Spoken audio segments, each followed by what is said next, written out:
Today I'm going to work on putting the new box on the camper, so removing the old one, put a new one on, and we'll see how that goes. I mean, what could possibly go wrong, right?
This week there won't be much about the work on the camper, although I am going to start on it. But the weather in Auckland has been absolutely terrible. It has been raining for weeks, and we've been desperate for a bit of sunshine. And this week, finally, the sun has arrived. So I'm very grateful. So now I can start work on the camper. So I just want to recap on a couple of things. Also, is some while ago I did a video on about the, oh, there's a bit of fluff flying around here. Yeah, it's not mine. Some time ago I did a video on maintenance and the tow ball, and I think the subject came up about whether it agrees the tow ball or not, and I was not in favour of it, because you just have to bear in mind that the only connection between a vehicle and a caravan or whatever it is you're towing is that tow ball. And to me, greasing it, and if you've got any slight anti-sway bars or any slight movement, it's going to make it easier because it's only got that one connection. However, I've done a bit more research and found that there is a certain type of lubricant that you can put on your tow ball. So it's not ordinary grease. Ordinary grease is probably not the best idea, but there is one, and I'll show you some of the products now. Now this first one is one that comes out of the US, and it's a proper hitch ball lubricant. Now the best, we're not talking about lubricants, we're not talking about wet lubricants. So anything that is wet is not a good idea. So if you're spraying it with ordinary CRC or anything like that, forget it. However, in saying that, CRC also produced what is called a dry lubricant, and this is it here. This is the one you should be using, the dry lubricant from CRC. Also, other companies do them as well. They're a dry lithium, I believe, lubricant, and there's one also from Inox. So there's a few of the products to use on your tow ball. Just think of, it's a dry graphite spray, because when it's in, it's really dry, but it's still a lubricant. Just think of it as your key lock on your door of your house or your car. If it's a bit faulty and sticky, you don't spray it with CRC or any wet lubricant. Sure, it may work fine as soon as you've done it, but what happens over a period of time is all the dirt and everything that is around that's been on your key or anything else gets attracted to that wet lubricant, and over a period of time that lock is going to be worse than what it was before. So that's why you use graphite powder in locks, so that it's a dry powder and it doesn't attract moisture or anything to stick to it, and it works perfectly fine. So I thought I'd share that with you just to clarify an earlier video. Now another reason why we haven't been doing a lot since we came back from our South Island tour is, well, there's been a lot happening. Firstly, we picked up Pearl, and she's a beautiful dog. She's grown quite a bit, and she's a lot of fun and does like the car, so traveling's going to be great with her. So we're really looking forward to that. The next thing is, since then, well, I've mentioned the weather. The weather's been absolutely terrible since we got back.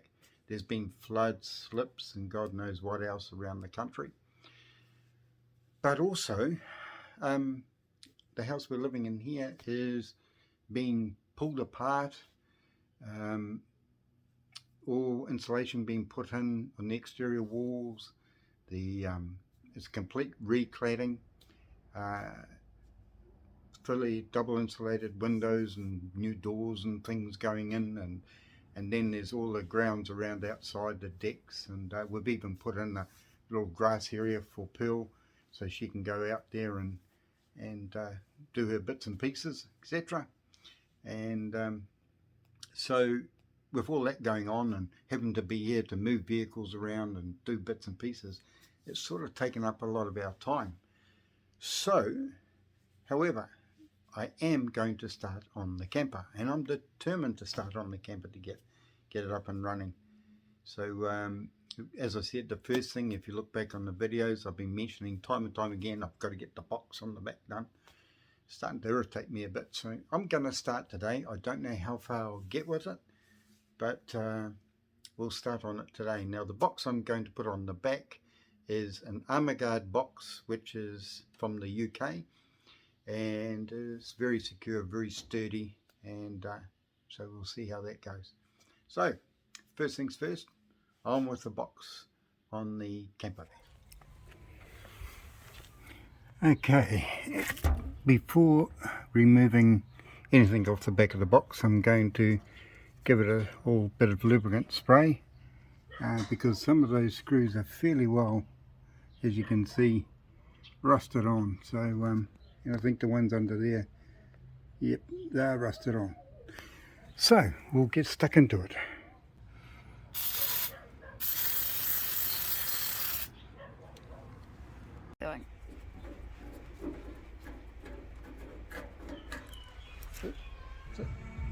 This is why I've got a different size box. Now you can see here the amount of debris that's on the back of this.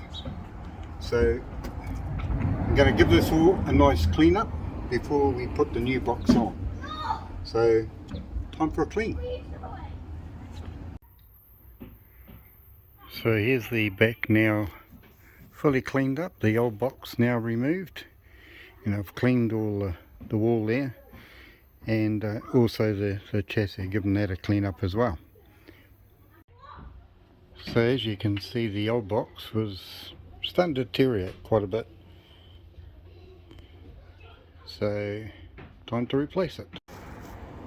So I decided to make a template at the bottom of the new box, and those holes that I'm pointing to are the current holes that already exist in the new box. So I'm just going to see if they line up. So what I do is I make a cardboard template, lay it on the back of the camper over the framework to see how those holes line up.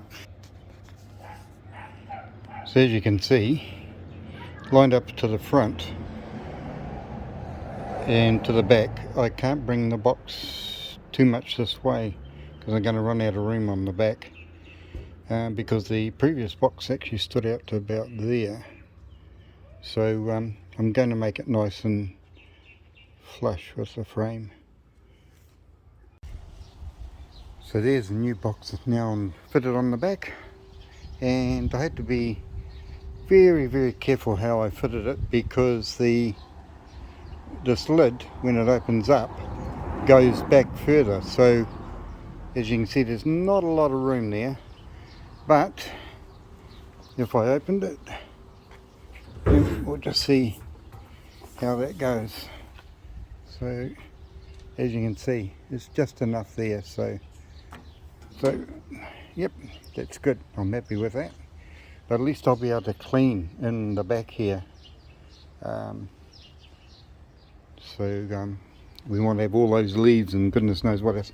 So all that remains for me to do is put the number plate in, and also to fit a number plate light on the back. So I think I'll do that, and I think it looks a lot better than what it was before.